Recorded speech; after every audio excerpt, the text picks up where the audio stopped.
What's up guys, I'm Nathan, and in this video I'm going to be showing you guys how to get speed rate tokens as fast as possible. I mean, you can't really go above a certain limit, but how to get speed rate tokens as fast as possible in Roblox Anime Dimensions. So yep, finally we're back again with an Anime Dimensions video. It's a little bit early in the morning for me today because I'm traveling later, so I definitely won't be able to post to the normal time.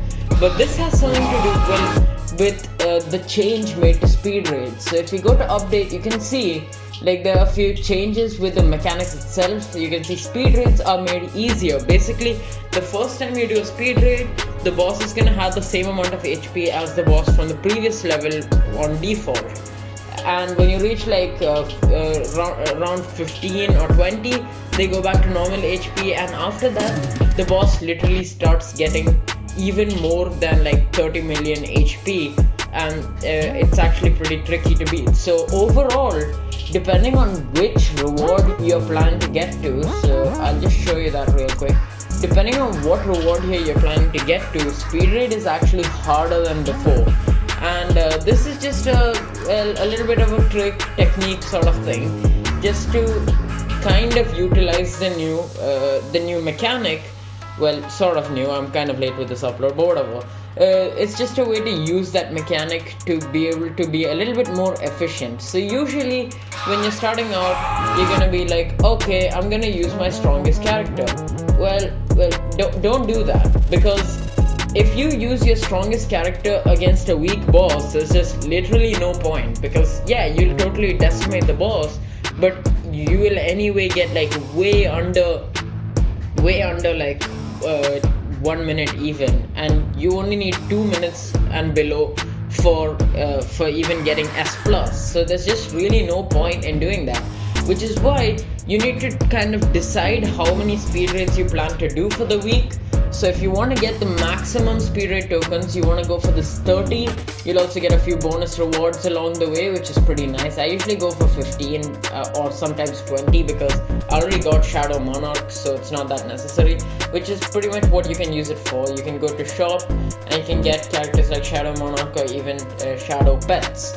And basically, if you will do all of these things up to 30, then it will take you 14.5 weeks, or basically 14 to 15 weeks to get Shadow Monarch, which is 4,000 speed rate tokens. And the thing is, Shadow Monarch now, like, it's not worth completely buying him with Robux, because he has been nerfed.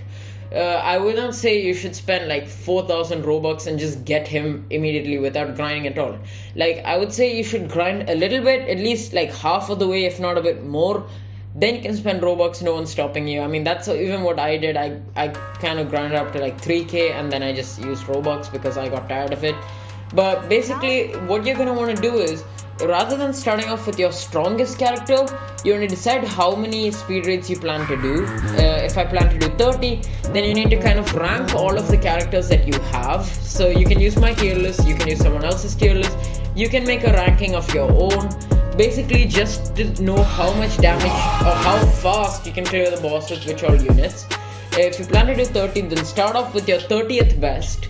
And because if you're using your worst character against a weak boss, you still won't take long, and you can still aim for S or S+, and it's not going to be painful.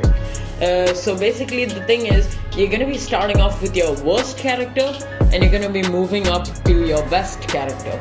So it's just going to be more efficient, because the weak bosses, you're going to be using weak characters against them, so you can still aim for good things.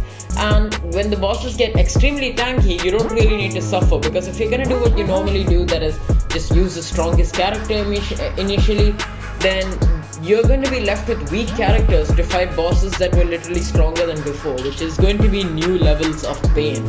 So to not endure that, well, this is just overall more efficient. Initially, you'll be a little bit slower than you would have been had you just gone the normal route, but as you go into more speed rates, that's when you're going to start noticing the difference. But I mean, that's pretty much it for the video. Like, it doesn't really depend on your skill or anything. It's just a small tip for speed rate, just how to use the new mechanic. But yeah, that's it for this video. So thank you guys for watching. Make sure to like and subscribe if you haven't already. Let me know what you want to see next, and I'll catch you guys in the next video. See ya.